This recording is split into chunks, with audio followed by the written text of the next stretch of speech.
지구가 원 어디 한번 해볼까요? 자, 이번 시간은 지난 시간에 얘기했던 별의 분류와 관련해서 별의 생애 주기, 진화 단계에 대해서 얘기하도록 하겠습니다. 별, 맨 처음에 밀도가 크고 온도가 낮은 성운에서 만들어지는데요. 이 거대한 성운이 이 서로의 질량에 의해서 중력으로 인해 수축하게 되면은 온도와 밀도가 높아지면서 별이 만들어지게 돼요.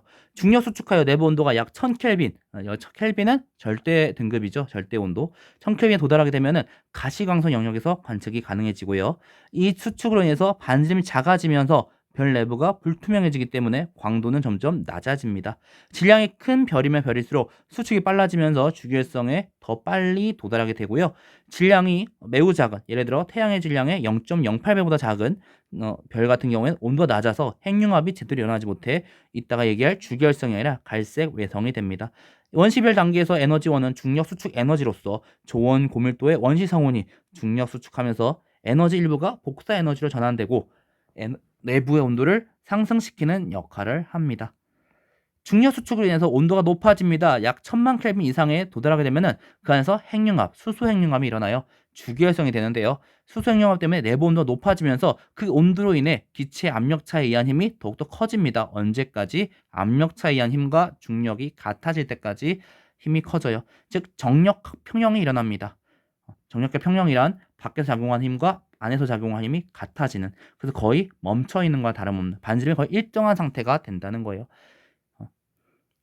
정력화 평형은 힘이 같은 상황을 얘기하고요. 그 힘이 같기 때문에 주결 단계에서의 반지름은 거의 일정합니다. 질량이 크면 클수록 중심부 온도가 높고요. 생성되는 에너지가 커집니다.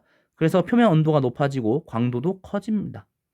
그러다 보니까 HR도 왼쪽 상단에 위치하게 되고요. 질량이 작은 별인 별일수록 반대로 HR도 오른쪽 하단에 위치하게 돼요. 이 주기의 단계는 대부분 별의 1승의 90%를 맞물게 되고요. 질량이 클수록 수명이 짧습니다.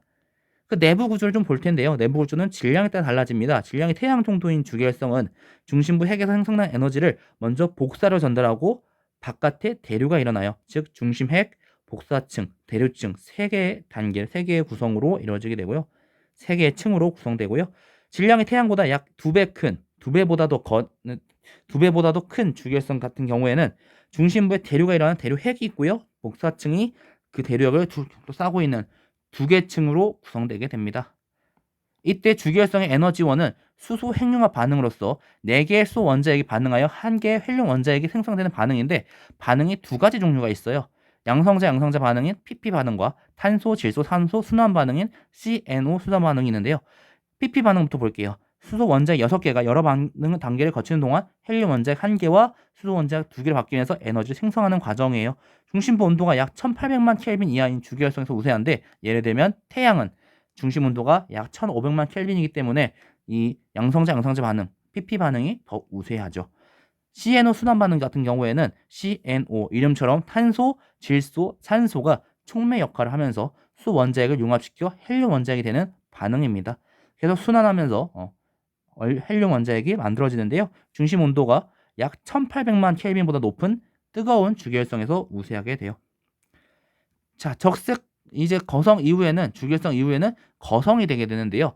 별의 질량에 따라 진화 경로가 달라집니다. 질량이 태양과 비슷한 경우에는 수소가 고갈하게 되면은 이제 기체 압력차에 의한 힘이 약해지면서 중력이 더 커지고 수축하게 돼요. 그래서 중심부 헬륨 핵은 옆에 있는 그림처럼 수축하게 되고 그 바깥에 수소 껍질이 연소되게 됩니다.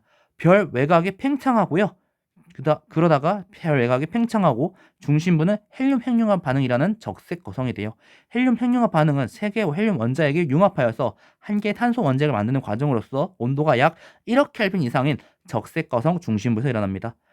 그 헬륨 핵융합 반응까지 일어난 이후에는 이 별이 계속 수축과 팽창을 반복하게 되고, 그로 인해서 반지름과 강도가 계속 주기적으로 변하는 맥동 변광성이 되고요. 그러다가 별 바깥층은 우주 공간을 방출하여 행성상 성운이, 그리고 중심부는 수축하여 백색 외성이 됩니다. 옆에 있는 그림 좀 볼까요? HR도인데요. 태양이 이제 수소를 다 태움으로써 준거성, 적색거성을 거치게 되고요. 이러면서 헬륨 핵이 연소됩니다. 헬륨 핵이 연소되고 또 나중에 수소 껍질까지 연소되는 이중 연소가 일어나게 되고요. 그러다가 바깥쪽은 행성상 성운, 그리고 중심부는 백색 외성이 되게 되네요. 질량이 매우 큰 별 같은 경우에는 수소의 연소 효율이 매우 높기 때문에 진화 속도가 매우 빠르고요. 적색 거성보다 훨씬 크고 밝은 초고성이 됩니다. 중심부 온도가 준력 수축에서 더 질량이 매우 크다 보니까 더 수축이 더 많이 일어나고 온도가 더 높아지게 돼요. 헬륨보다 무거운 원소들이 만들어지고요. 옆에 있는 그림에서처럼 점점 안으로 들어가면 들어갈수록 더 무거운 원소들, 그리고 중심부는 최종적으로 철이 만들어질 때까지 양파 껍질 같은 구조를 이렇게 돼요. 바깥쪽에는 수소, 헬륨, 그리고 탄소와 산소, 그 다음에 산소와 네온과 마그네슘, 규소와 황, 그리고 가운데 철이 있네요. 중심부 핵융합 반응이 멈추게 되면은 별은 이제 빠르게 수축하게 됩니다. 핵융합 반응으로 인한 그 기체 압력에 의한 힘이 줄어들면서 빠르게 수축하게 되고요. 엄청난 에너지와 무거운 원소를 우주 공간으로 방출하는 초신성 폭발을 일으킵니다. 그러다 보니까 외곽층은 이제 그 초신성 폭발로 인한 안에 있던 무거운 원소들이 퍼지게 되고요. 그 잔해들이 남게 되고요. 중심부는 더욱 수축하여 밀도가 매우 큰 중성자별이 만들어지게 돼요. 별의 중심부 질량이 더 큰 경우에는 매우 큰 경우에는 무엇이든 빨아들이는 블랙홀이 생성되기도 하죠. 오늘 내용은 여기까지입니다. 별의 얘기를 하면서 지난 시간에 이어서 별의 분류를 이번엔 이제 진화 단계, 생애와 관련해서 얘기했는데요. 기억이 안 나시는 분들은 다시 한번 앞의 내용을 봐주시면 좋을 것 같고요. 차근차근 정리해 주시면 충분히 도움될 거라 생각이 됩니다. 오늘 너무나도 고생하셨고요. 다음 시간에는 태양계 바깥으로 나가보겠습니다. 외계 행성을 연구하고 그 외계 행성을 알아내는 방법에 대해서 얘기해 보도록 할게요. 오늘 너무나도 고생하셨습니다. 다음 시간에 뵙도록 할게요. 고등학교 지구과학 1 다음엔 어디부터 볼까요?